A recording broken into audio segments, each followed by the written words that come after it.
this simulation is not confined to this level that we call the human world, but there are other levels of it which we call the spirit world. And what if, when people leave the body, if they are not at a state of awareness, what the Eastern religions would call enlightenment, to be vibrating to a frequency which comes from your perceptual state, to get out of the frequency bubble that this simulation is on all its different levels. Well, how about you just go back into the cycle and you keep recycling, not actually onto a billionth of a pinhead, but from one, although it just appears like that, but you're actually reincarnating from other levels of the simulation into this level of the simulation, and it just goes on and on and on. And what if, just as people are bewildered by what the hell this world is and what's happening, that when you leave the body, if you've not reached a certain level of awareness of what the hell's going on, then you're bewildered in another way, and you believe, just as you believe you're here for this reason, that reason, or you're here to learn lessons, or whatever you believe, outside of this, still in the simulation, you believe that you have to keep coming back here to learn lessons to get out of the cycle. And it was interesting to me that when you look at ancient cultures, cultural beliefs, they do believe in this cycler movement in and out of this reality. And there's a very old esoteric concept of what they call the ring pass knot. The ring pass knot is perceived to be a limit, symbolize it as the outer rim of a bubble, that if you're not in a certain vibrational state, i.e. state of awareness, which is why they relate enlightenment to getting out of here, then you can't get through the ring pass knot. Other religious beliefs talk about the Ouroboros, which is the snake eating its own tail, which is symbolic of this limit, this ring pass knot. And so it becomes clear to me that the trap is much bigger than just the manipulation of this reality that we call the human world. It goes beyond that, well beyond that. So you come into this world to learn lessons, but what happens? You suffer from emotional and mental traumas and challenges. It pulls you into depression, into anxiety, into fear, the four-letter word that controls the world and if actually controls the simulation in all its forms. And you leave the body overwhelmingly in a low vibrational state, so you don't get out of here. The idea is that you keep control of perception, i.e. frequency, to the point where no one gets out of here. And you know, there are traps everywhere. Like there's the trap of, yeah, it's about reincarnation and learning lessons. It's a freaking trap. It's not about learning lessons. We don't have to learn lessons. We are all that is, has been, and ever can be. We don't have to learn lessons to stop incarnating on a billionth of a pinhead or into this level of the simulation, whichever you choose to symbolize it as. We can reach our own state of enlightenment just by the realization of who we are. And if you look at when you come into this reality, the human world, what are they telling you from cradle to grave to self-identify yourself with? The body and the labels of a human life.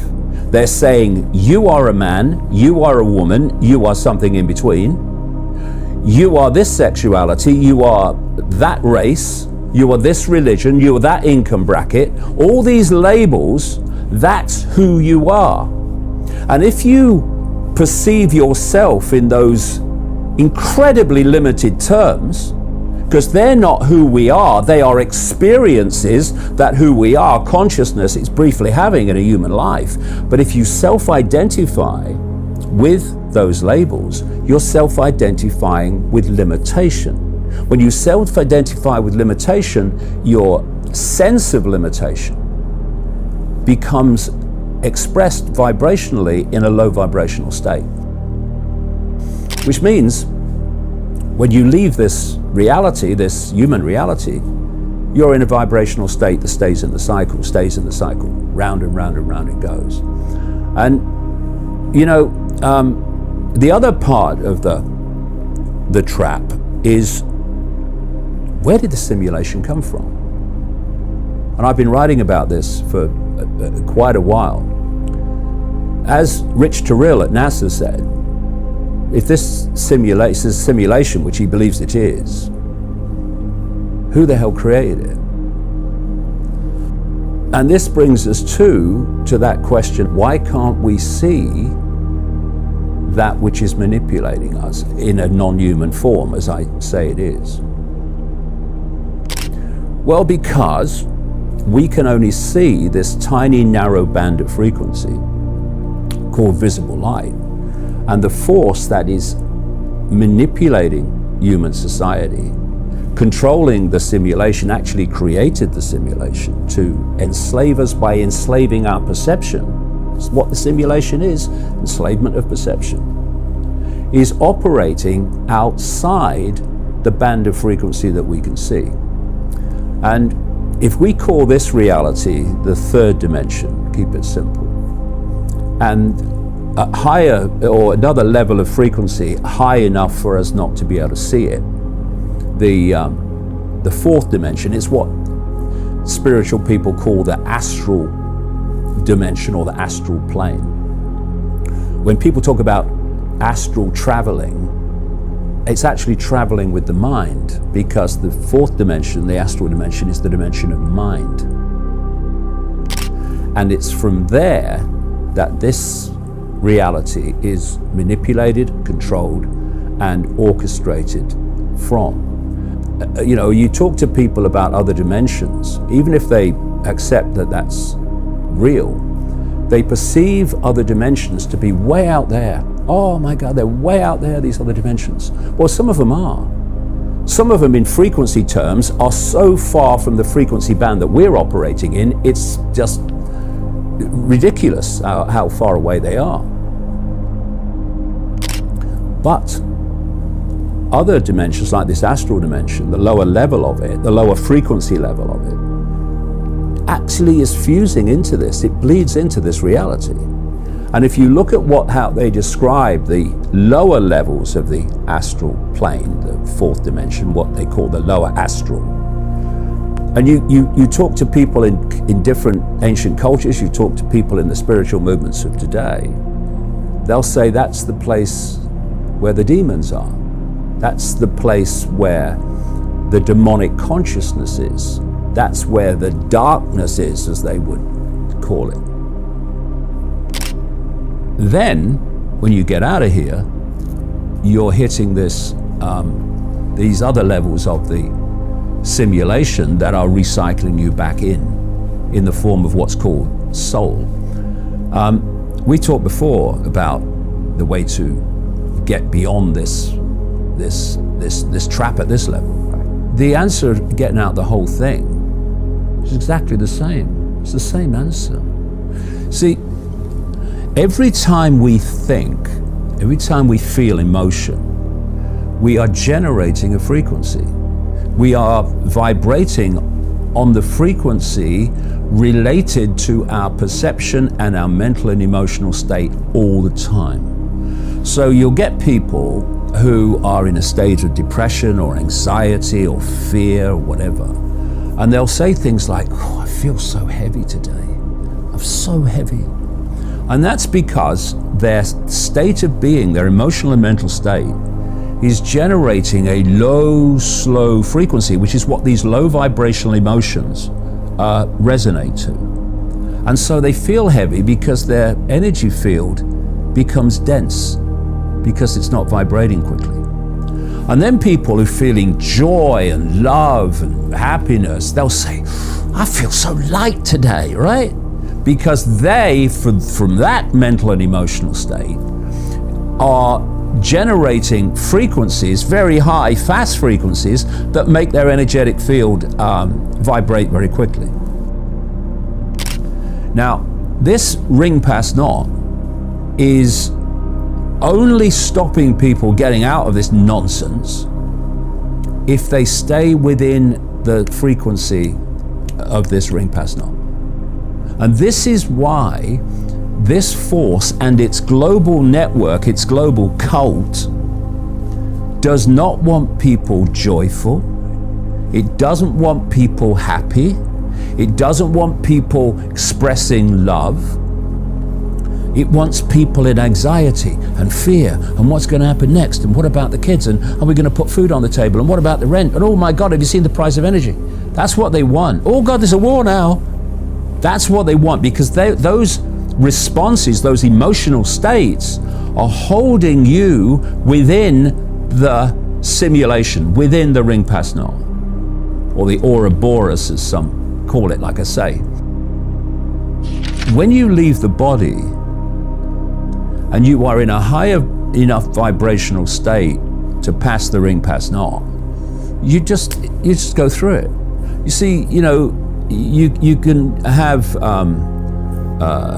two radio stations in the same analog system who are on completely different wavelengths, and one goes straight through the other. They're in the same space, but they're not interfering with each other. To the two radio stations, their wavelengths are so far apart, the other one doesn't exist, not even aware of it. So when you leave the body in this high vibrational state, there is no ring pass knot to you. But if you're in a low vibrational state within its frequency range of the simulation, you won't get out. And the reincarnation cycle goes on and on and on and on. It comes down in the end, and this relates to something I mentioned earlier, it comes down in the end to self-identity. See, one of the things I question and challenge is this concept of soul. I know it may seem like semantics and words, but they're words to describe something that's different to something else. So people that believe that death doesn't mean the end, you're not just a body and you die and then you disappear. They talk about soul. Religions talk about soul. But soul is that level of consciousness that is recycled through the reincarnation cycle. For me, what we are, and I'll use this term, we are spirit, and I'll use the definition of spirit to me is that which is aware that it is all that is, has been, and ever can be. It is not the body, that's an experience. It's not even soul, that's an experience. It is spirit that is connected to all other spirit. At that level of awareness, you know that you are a point of attention within all that is, has been, and ever can be. That level of awareness, that level of self-identity, means that you are vibrating at such a level that this simulation can't hold you. If you define yourself as soul, which is, again, still part of separation, because that's the whole point of the simulation. It's to isolate consciousness in the simulation from its spirit outside the simulation. It's isolating, separating the two. So within the simulation is all that people can perceive, and therefore they're trying to get a fix on who they are, where they are from within the simulation. And it's all about separation.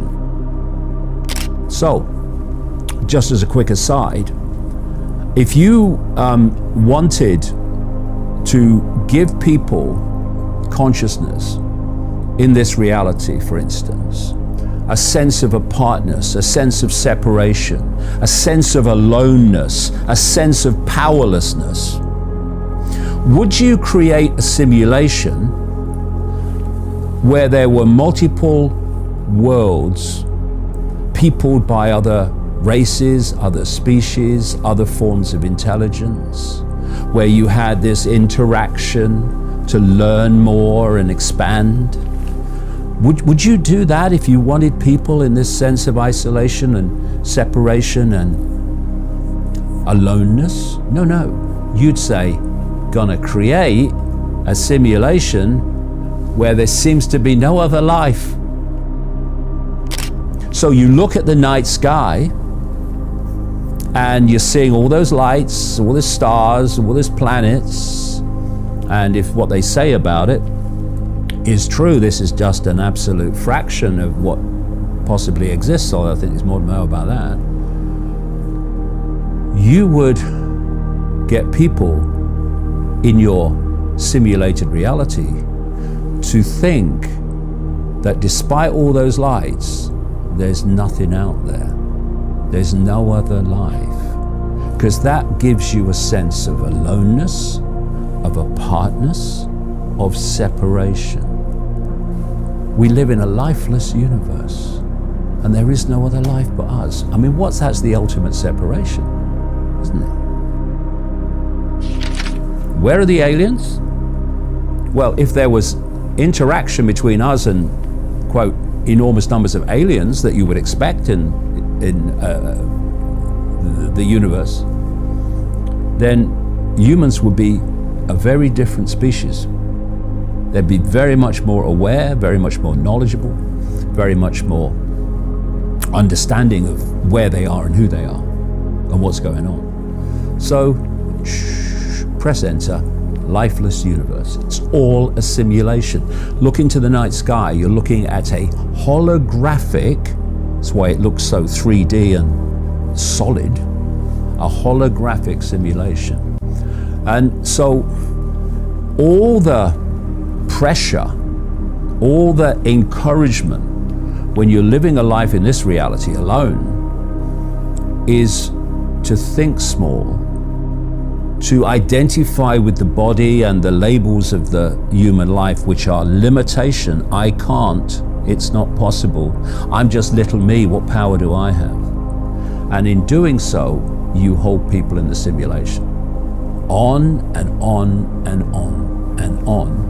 And you break it by realizing the true nature of who we are. We're not the body. We're not even the mind. We're not even the soul, ultimately. We are the spirit. All that is, has been, and ever can be, currently having a human experience.